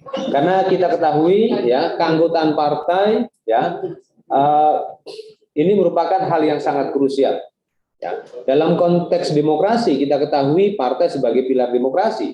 Ya. Tetapi di sisi lain ada juga mungkin warga yang ke depan mungkin berharap dia dapat berkarir, tapi tidak terikat dengan partai politik. Karena kita ketahui ada beberapa lembaga yang kalau yang bersangkutan terdaftar sebagai anggota partai politik, pada akhirnya itu menjadi kendala buat orang tersebut. Sehingga kami membuka ruang bagi warga untuk mengecek namanya, ya. Dan kami yakin kepada partai politik ya bahwa proses rekrutmen keanggotaan partai politik itu dilakukan untuk kepentingan pendaftaran ini jauh lebih baik ketimbang pada saat pendaftaran partai politik pada pemilu di 2019 yang lalu, tepatnya pada tahun 2017. Ya. Jadi partisipasi publik ini merupakan hal yang penting bagi kami. Dan selanjutnya berkaitan dengan verifikasi administrasi. Ya, verifikasi administrasi nanti kita sepenuhnya akan menggunakan Sipol dan nanti akan dibantu oleh KPU Kabupaten Kota. Ya, hasil verifikasi administrasi juga akan direkapitulasi. Ya, dan diserahkan kepada kami, dan nanti tanggal 14 September 2022 hasilnya kami akan publikasikan ke masyarakat ataupun publik secara luas. Karena kita ketahui ya putusan Mahkamah Konstitusi nomor 55 garis miring PUU strip 18 Romawi garis miring 2020 akhirnya membuat kami untuk mengklasifikasi dan mendefinisikan partai yang berbeda. Yang pertama, partai politik yang melampaui angka parliamentary threshold 4% sebagaimana diatur dalam pasal 414 Undang-Undang Nomor 7 Tahun 2017. Yang kedua, partai politik peserta pemilu pada pemilu sebelumnya yang tidak melampaui angka parliamentary threshold dan memiliki keanggotaan di DPRD ya, di DPRD di seluruh wilayah Indonesia, ataupun ya partai politik yang tidak melampaui partai politik peserta pemilu 2019 yang tidak melampaui angka 4% dan tidak memiliki keanggotaan DPRD di berbagai daerah di Indonesia. Yang keempat, partai politik yang terdaftar di Departemen Hukum dan HAM dan belum menjadi peserta pemilu pada pemilu sebelumnya. Jadi ada 4 jenis partai politik akibat putusan Mahkamah Konstitusi tersebut. Ya, jadi putusan Mahkamah Konstitusi tersebut ya kita ketahui nanti khusus mereka yang melampaui PT atau hari ini ada 9 partai politik di tingkat nasional itu hanya diverifikasi administratif. Artinya ketika nanti kami mengumumkan hasil verifikasi administratif sebenarnya sudah ketahuan, ya sudah ketahuan siapa saja partai politik yang melampaui parlemen ini akan menjadi peserta pemilu kembali. Seperti itu. Yang selanjutnya, ya dalam proses verifikasi administrasi kami menyadari juga bahwa ada banyak partai politik yang bisa jadi kader-kader terbaiknya tidak hanya direkrut untuk tingkat pusat, tapi juga untuk kepengurusan di daerah. Terkait dengan kepengurusan ganda ini, kami sepenuhnya mengacu pada kebijakan partai politik itu sendiri. Ya, jadi kami akan menerima itu dan kami akan kembalikan ke partai politik itu sendiri kebijakannya seperti apa. Jadi kegandaan pengurus dalam internal partai itu tidak masalah. Kalau kegandaan kepengurusan antar partai itu yang bermasalah. Nah, seperti itu ya. Yang selanjutnya terkait dengan keterangan alamat kantor itu cukup diwakilkan oleh pimpinan pusat menerangkan mengenai alamat-alamat kantor partai politik tingkat pusat, tingkat provinsi, dan tingkat kabupaten kota. Nah, itulah yang nanti kami akan verifikasi. Apabila berdasarkan dokumen surat pernyataan dari pimpinan partai politik ya bahwa kantor partainya beralamat di sini, tapi nanti dalam verifikasi faktual tidak sesuai, maka itu yang akan kami nyatakan tidak memenuhi syarat. Oleh karena itu, pada kesempatan ini, ya, dan kami yakin ke depan partai politik dalam melaporkan atau menyampaikan data berkaitan dengan alamat kantor itu sefaktual mungkin. Ya, sefaktual mungkin, karena kalau tidak faktual, maka ini akan merugikan partai politik itu sendiri. Yang selanjutnya mungkin saya singkat aja, nanti kita akan lebih banyak pada diskusi. Verifikasi faktual keanggotaan partai politik. Yang kita ketahui dalam pasal 173 ayat 2 dan pasal 177 Undang-Undang Nomor 7 tahun 2017 itu syarat keanggotaan partai politik ya adalah 1000 atau 1/1000. Yang nanti kami akan tentukan besaran sampelnya melalui metode Kerji and Morgan.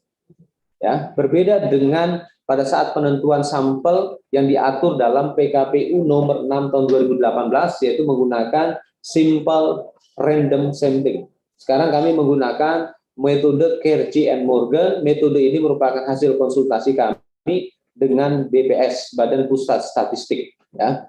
Karena metode inilah yang direkomendasi dan ini memiliki tingkat akurasi yang tinggi ketika dia menjelaskan tentang representasi dari angka 1000 atau 1/1000 tersebut ya. Dan nanti juga dalam verifikasi keanggotaan maupun verifikasi kepengurusan, apabila ada anggota yang sudah kita upayakan temui secara interpersonal tapi ternyata yang bersangkutan tidak ada, maka kami akan menggunakan teknologi internet seperti video call, video conference, atau mungkin bisa jadi seperti aplikasi webinar ya. Dan nanti dalam proses verifikasi faktual tersebut ya, kami akan komunikasikan ini kepada rekan-rekan Bawaslu di lapangan ya. Kami minta kepada verifikator lapangan untuk komunikasi intens dengan Bawaslu karena nanti pada bulan Oktober ya, ini rencana verifikasi faktual untuk kepengurusan dan keanggotaan kami akan laksanakan 15 Oktober sampai dengan 4 November. Kami yakin di rentang waktu tersebut Panwascam sudah ada kali ya. Ya, insya Allah Panwascamnya sudah ada, berarti kami akan minta atau kami instruksikan verifikator lapangan untuk komunikasi dengan rekan-rekan Panwascam. Saya sependapat apa yang disampaikan oleh para pembicara, ya, intensitas komunikasi atau kualitas komunikasi, terus transparansi informasi, ya, ini merupakan kunci ya, kunci dari keberhasilan proses verifikasi partai politik, ya. Dan kami juga akan membangun komunikasi dengan partai politik ya agar partai politik dapat memenuhi semua persyaratan yang diatur oleh Undang-Undang Nomor 7 tahun 2017 khususnya pasal 173 ayat 2, 17 dan 177 yang kemudian kita turunkan dalam PKPU tentang pendaftaran, verifikasi dan penetapan partai politik ya. Mungkin itu saja pengantar saya untuk kita berdiskusi ya, dan mudah-mudahan ke depan mengenai potensi gugatan ini dapat diminimalisir ya. Kami berupaya untuk hal tersebut ya, walaupun memang gugatan ini merupakan hak politik yang dijamin oleh undang-undang ya. Gugatan atau sengketa proses. Itu yang bisa saya sampaikan mengenai slide presentasi saya. Nanti akan saya share ke media ya. Saya kembalikan ke moderator. Terima kasih. Assalamualaikum warahmatullahi wabarakatuh. Waalaikumsalam warahmatullahi wabarakatuh. Baik, terima kasih Pak Idam untuk pemaparannya. Jadi menjawab keresahan banyak pihak gitu ya, baik itu partai politik, pengawas pemilu, termasuk juga penggiat pemilu bahwa PKPU yang sekarang sedang dalam proses pemundangan oleh Kementerian Hukum dan HAM sudah secara eksplisit mengatur sipol. Jadi harusnya sudah ada langkah perbaikan dibandingkan 5 tahun yang lalu, artinya harusnya tidak ada masalah lagi. Mudah-mudahan ini keresahan-keresahan, kerawanan, potensi-potensi masalah yang tadi sudah disampaikan oleh beberapa narasumber memang sudah bisa dicegah karena PKPU-nya sudah mengantisipasi. kabar baiknya juga KPU akan berkomunikasi baik dengan Bawaslu dan dengan partai politik untuk kembali sekali lagi mencegah semua masalah yang tadi dipaparkan itu terjadi, dan ternyata akses dibuka bukan hanya untuk partai politik dan bagi Bawaslu juga, tapi juga kepada pemantau. Jadi ini termasuk pesan berbayar dari Bawaslu juga gitu ya. Kalau pemantau di Info Pemilu, Mbak. Oh baik, tapi hanya pemantau yang sudah terakreditasi begitu ya Kang Idam ya. Kalau Info Pemilu bebas. Oh kalau Info Pemilu bebas, tapi kalau akses sipolnya tadi pemantau yang sudah terakreditasi. Nah, pemantau hanya di Info Pemilu. Oh baik, baik. Pemantau bisa memantau pendaftaran parpol ini di Info Pemilu. Jadi begitu tadi sahabat Bawaslu sekalian, para narasumber sudah menyampaikan gagasannya, paparannya yang mencerahkan kita semua. Masih ada waktu sekitar 30 menit untuk kita berdiskusi. Barangkali ada pertanyaan, masukan dari sahabat Bawaslu sekalian sebelum saya membacakan yang masuk di kolom chat di jalur Zoom. Barangkali sahabat Bawaslu yang hadir saat ini di media center Bawaslu ada yang mau ditanyakan, disampaikan, atau dikeluhkan. Silakan. Oh, tidak ada. Kayaknya, silakan dari Mas Iqbal ya, dari Kompas. Selamat siang. Mikrofonnya ada panitia? Ada ya. Izin dari Papua. Ya silakan Mas. Terima kasih Mbak Margata. Selamat siang Bu Lali. Selamat siang Pak Ida. Selamat siang Mas Fadli. Ini saya ingin bertanya sedikit aja ke Pak Ida, mungkin pertanyaan yang membosankan yang sempat belum bisa dijawab beberapa hari yang lalu terkait sipol. Tadi kan disebutkan sama Pak Ida bahwa sipol itu akan menjadi acuan bagi KPU dalam melakukan verifikasi administrasi dan faktual, sehingga semua data-data yang akan diperlukan KPU dalam melakukan verifikasi acuannya ya di sipol. Jadi apa konsekuensi jika ada partai yang belum selesai 100% isi sipol dengan klasik Pak Idam? Jadi sipol itu wajib atau enggak? Terima kasih Pak Idam. Ternyata 1,5 jam belum terjawab ya itu ya Mas. Oke ya. Tadi di awal presentasi saya menegaskan apa yang menjadi putusan Bawaslu dalam rangka penanganan sengketa proses ataupun pelanggaran administratif, yang kalau tidak salah itu ada putusan Bawaslu ada 8. Ada 8 berkaitan dengan pelanggaran administratif, itu kami akomodir dalam rancangan PKPU kami. Ya. Terus yang selanjutnya, pada kesempatan ini saya ingin mengingatkan kepada kita semua dan pimpinan partai politik dan admin sipol, partai politik sudah sangat memahami tentang ketentuan ini. Ini ada di pasal 176 ayat 3. 176 ayat 3, pendaftaran partai politik disertai dengan dokumen persyaratan yang lengkap. Ya. Dokumen yang lengkap. Seperti itu. Jadi kami akan menerima pendaftaran itu kalau dokumennya lengkap. Ya. Terus yang selanjutnya, ya dalam kami melakukan penerimaan pendaftaran partai politik, kami menerapkan kebijakan less paper policy. Jadi semaksimal mungkin tidak menggunakan dokumen hard copy. Yang mungkin pada pemilu-pemilu yang sebelumnya, apabila masa pendaftaran partai politik telah tiba, rekan-rekan melihat tumpukan kontainer dokumen di mana-mana di kantor KPU. Ya. Nah, tapi sekarang ya kita akan menggunakan sipol. Nah, kenapa kita menggunakan sipol? Dari 11 prinsip penyelenggaraan pemilu yang ada di dalam pasal 3, yang ini merupakan putusan dari Mahkamah Konstitusi yang terbit pada tahun 2013. Putusan Mahkamah Konstitusi nomor 14. Tujuan penyelenggara pemilu serentak salah satunya adalah efisiensi. Dan itu termaktub di pasal 3, efisiensi. Jadi ketika kita menggunakan sipol, maka proses pendaftaran akan jauh lebih efisien. Dan ini sangat menguntungkan partai politik. Nah, kami yakin partai politik sekarang jauh lebih maksimal, dan saat ini juga ketika kami pantau, progresnya juga sangat bagus dalam menginput data. Seperti itu Mas, jawaban saya. sipol kita gunakan dalam pendaftaran partai politik. Kalau belum ada yang 100% Pak Idam, ada yang belum 100% selesai mengikut, apakah nanti TMS atau gimana? Ya, putusan Bawaslu mengenai pelanggaran administrasi kita akan laksanakan. Jadi tergantung Bawaslu begitu ya? Ya, enggak, bukan. Maksud kami begini, dulu itu ada 8 jenis putusan Bawaslu. Kalau tidak salah, Teh Loli saya sangat yakin beliau hafal nomor putusannya juga. Ya, itu kami akan terapkan nanti. Dan hari ini dan beberapa kali kami sampaikan kepada publik, ya, sipol ini sebagai alat yang kita gunakan untuk pendaftaran partai politik. Dahulu kan ada perdebatan, kenapa sipol diwajibkan, gitu kan? Yang pada akhirnya terbitlah putusan Bawaslu. Nah, putusan Bawaslu sengketa proses ya, bukan pelanggaran administratif lagi, tapi itu sengketa proses kalau nggak salah.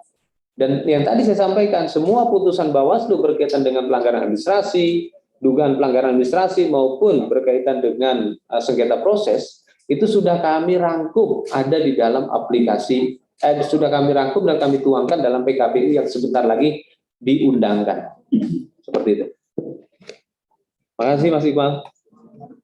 Baik, masih ada pertanyaan lagi sahabat sekalian? Oh ya, silakan. Dari Media Indonesia. Dari Media Indonesia silakan. Izin sebelumnya, selamat sore Kang Idam, Ya. Bu Loli dan Pak Fadli. Di sini kan memang pertanyaannya juga mungkin masih klasik juga terkait KPU kan didesak itu kan segera terbitkan aturan KPU. Ya, ya. Karena udah tanggal 1 Agustus nanti kan mulai pendaftaran. Nah ini bagaimana nih Kang koordinasinya gitu kan dengan Kemenkumham sendiri gitu. Ya. Oke. Koordinasi kami dengan Kemenkumham lancar, itu terbukti kami telah menyelesaikan rapat harmonisasi rancangan PKPU pendaftaran, verifikasi dan penetapan partai politik. Itu belum ada tanda-tanda apa-apa di undangan Di dalam beberapa hari ke depan, nanti langsung saya share.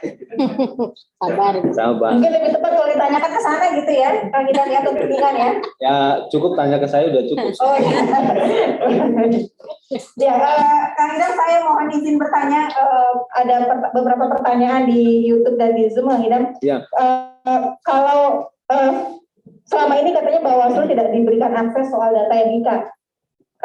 Mungkin salah satu alasan KPU adalah itu data pribadi, namun sebagai pengawas pemilu baiknya Bawaslu diberikan akses soal untuk mengawasi itu. Jadi bagaimana tanggapan Bawaslu soal itu? Ini pertanyaan benar, bukan dari saya loh. Kita mohon Iya izin. nggak apa-apa, Mbak.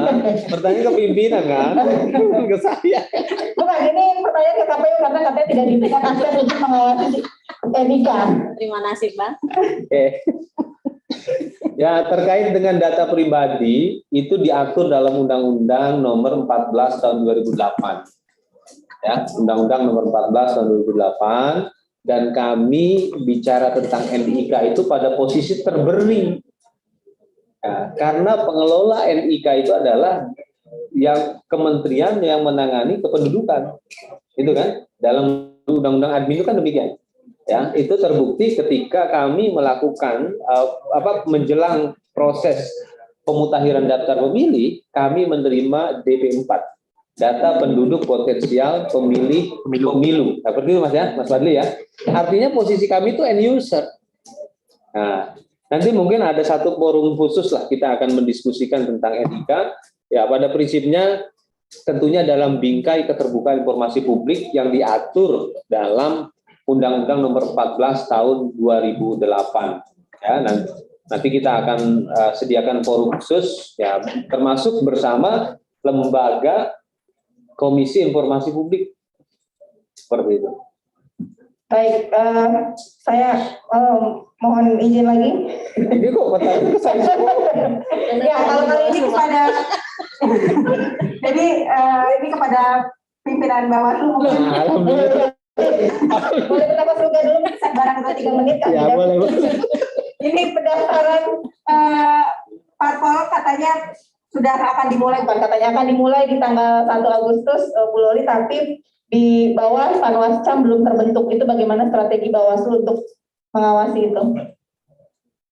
Iya, sebenarnya kita berharap dalam waktu dekat ini, nanti di bulan September, harusnya sudah bisa membentuk Panwascam. Nah, bersabar saja karena memang prosesnya akan kita lakukan sesuai undang-undang, tetapi dengan syarat juga ketersediaan anggaran.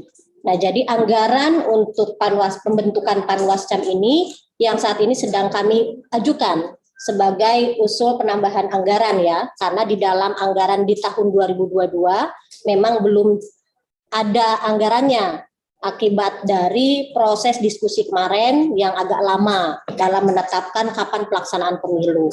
Nah, tetapi karena sekarang pelaksanaan pemilunya sudah jelas, maka sesungguhnya di bulan September rekrutmen Panwascam sejatinya bisa dilakukan oleh Bawaslu. Mudah-mudahan anggarannya segera cair ya. Amin.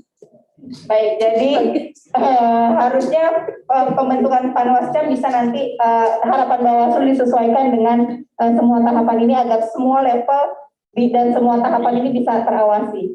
Kembali waktu 2-3 menitnya untuk istirahat sudah selesai. Ya, ada pertanyaan lagi. Jika ada TNI atau Polri ASN yang sudah pensiun, didaftarkan menjadi anggota parpol, namun yang bersangkutan belum mengubah statusnya. Gitu. ya. Dan itu bagaimana mengantisipasinya? Dalam proses verifikasi administrasi, keanggotaan maupun pengurus partai politik, ya, ada satu mekanisme ketika memang dihadapkan pada data yang meragukan dalam tanda kutip. Meragukan dalam artian begini, kan tentunya kalau yang bersangkutan pensiun atau sudah memasuki pensiun itu terlihat dari kapan yang bersangkutan lahir. Ya. Sudah ketahuan, dari datanya sudah ketahuan. Nah, nanti ketika kami mendapati apa yang seperti ditanyakan oleh moderator ya tadi, itu kami akan lakukan klarifikasi kepada yang bersangkutan. Ya, klarifikasi yang pada bersangkutan, dan nanti juga kami akan meminta dokumen-dokumen otentik bahwa yang bersangkutan sudah memasuki masa pensiun. Nah, mengenai hal ini juga itu pernah kami sampaikan ya kepada lembaga-lembaga terkait ya, agar meminta kepada anggotanya yang sudah memasuki masa pensiun, berharap di hari pertama pensiun segera merubah identitas, merubah statusnya di dalam KTP elektronik tersebut. Dan kami sangat yakin ya lembaga yang menangani penerbitan KTP elektronik juga dapat segera memproses ini. Karena nanti implikasinya apa? Implikasinya pada saat pemberian suara di TPS. Ya, kalau yang bersangkutan masuk DPT, tentunya tidak ada masalah. Ya, dalam DPT sudah diketahui bahwa yang bersangkutan adalah sipil biasa. Tapi bagaimana kalau sekiranya yang bersangkutan itu memasuki masa pensiunnya jelang hari pemungutan suara, yang dimana KTP elektroniknya yang terbaru dalam artian status sipilnya itu belum terbit. Apakah yang bersangkutan harus hilang hak pilihnya? Kan tentunya tidak boleh. Nah itu. Ya, jadi mengenai materi ini juga akan kami koordinasikan ke lembaga yang menerbitkan KTP elektronik. Seperti itu. Baik, jadi memang itu tadi koordinasi, sinergi itu yang penting ya. Kami dan saya sebelum kembali ke teknologi lagi ada satu pertanyaan lagi. Gak apa-apa Mbak, malam. Tadi katanya mau menyiapkan diri sampai bisa. Oh iya.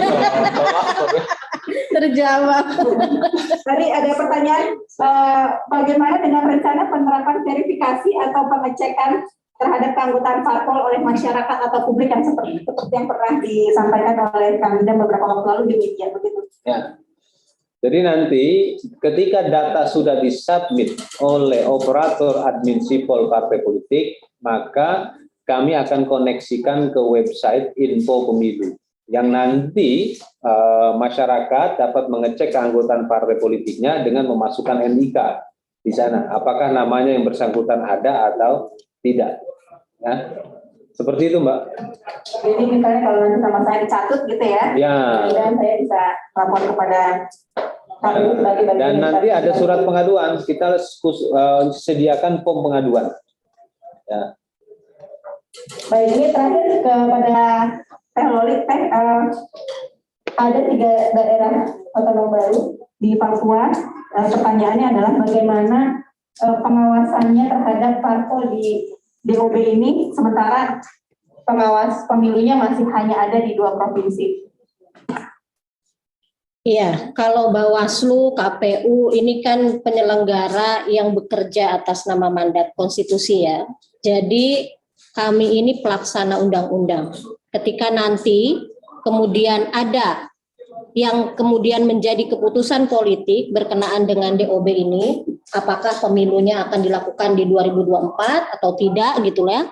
Karena proses DOB-nya ini di saat tahapan sudah mulai, maka kemudian kami menunggu nanti keputusan politiknya akan seperti apa soal ini. Jika nanti ternyata memang ada proses pemilu di daerah DOB yang 3 daerah ini, yang kemungkinan katanya akan nambah 1 lagi, maka mau tidak mau Bawaslu harus bersiap diri.